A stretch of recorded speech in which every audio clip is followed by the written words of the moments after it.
Okay, good morning, everybody. Today, I'm going to be talking about women in the workplace. Okay, how many of you have been discriminated against men or have gotten into arguments that men could do everything better than a woman? Well, me too. I had plenty of times. I argue from anything and everything from sports to bringing home the bacon, which women do anyway. So, but women have been through different movements of injustice, and since the beginning of time, they have been discriminated against because they are women. But the problem I want to discuss today is how women get lower wages than men, the perception of being incapable, and limitations. For lower wages, according to the Australian government in 2004, the Department of Family and Community Services showed a graph of how women gets a huge gap payment, like a huge gap between the payments of men and women. This is women. No, this is men. And this is no, this is women. This is men. This is a huge gap of how much women get paid other than men doing the same job. The next problem is incompetency. Like the picture and say, play dumb and boys will like you, be smart and men will love you. But according to Klonoff and Ladgren, Ladgren schedule of sexist events states that in the workplace, women mistakes are noticed more frequently than men. So, for instance, when I used to work at a job, it used to be me and this other guy who used to work the same job. He used to slack off, listen to his iPod, but the first time I sat down when I wasn't supposed to be on break, I got yelled at, and I didn't like that very well. The next one is limitations. Now imagine during the women's movement, they fought for all types of rights. Their rights for freedom, their right to vote. And in News Weekly, this lady named Anna wrote an article about how she was discriminated against, and this is one of the quotes her father said. Could you imagine what it would be, what have been like if you had been born 50 years earlier? Your life would have been miserable, which is true because as of now, women have a lot more freedom and rights than we did about 50 or 60 years ago. And according to the silent struggle, they said we have a lack of opportunities because if you look anywhere on job posting, they all state qualities of an old white man or of a male statue. And women have limitations for the simple fact is a lot of women during work time they give birth or they have to be home taking care of the kids, which is the way most people view women. But right now I'm gonna show you a clip on the discrimination against women when they're pregnant. Ooh, wrong one.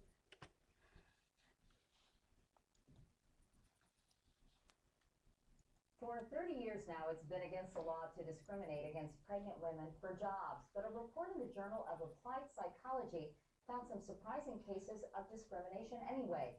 Researchers went to stores to apply for a job or browse for a gift.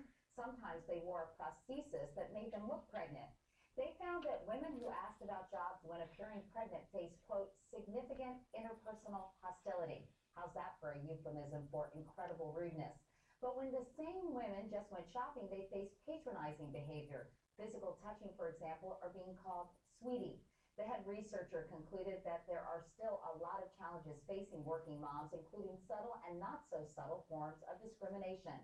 That's sobering and sad. Women who are expecting should expect better.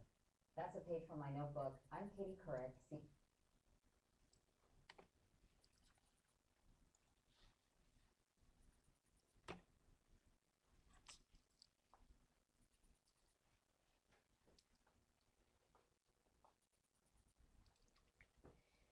Now, she discussed in a video how pregnant women get discriminated against because people will look at her as if she's pregnant, she won't be able to give her full capability her full potential to the job, and that she would have time off. The solutions we could do is join unions, join groups that support women in the workplace. Attend and become a member of the Women's Center on campus. I am a active member on the Women's Center of Campus, and we try to fight against the stereotypes that women have. Also, stand against discrimination in the workforce. The benefits is if we fight long enough and if we stand up for what we believe in, we have equal or higher pay. We have confidence in the workplace that we could be as capable as a man. We have comfortability of not getting stereotypes. We have more job opportunities, and we can maintain home and work without criticism. Like he said, the money is astronomical, but they want a woman. How do we feel about a sex change? So, women have endured a lot of hardships over time, and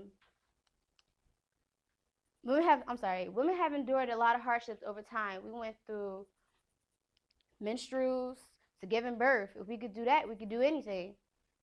But I just want y'all to all hear me out that women is as capable as anybody else, and just because we have our flaws, we could do anything that anybody else can do. Anything you could do, I can do better. That's it. Any questions? You see, there's a problem with like when it comes to paychecks between women and men. For example, I worked in Carnival, and I would do the same task that the men would do. Somehow they would get paid more than I would. How can we fix that problem? You could probably join unions or groups. For example, I worked at the Giant Stadium. They had a union, and everybody through the union, it was mostly favored women. Everybody through the union, they had meetings probably like every week for about 2 hours, and they talked about how they could make the union better, how they could make it stronger, how they could reach out to more people to stand against the discrimination they had against women, and also the discrimination they had against minorities. And if we go to these meetings and if we speak out and people hear our voice, then a change could happen. Because what would happen if there's no more workers at a job? Then they would have to pay us more. So, any more questions?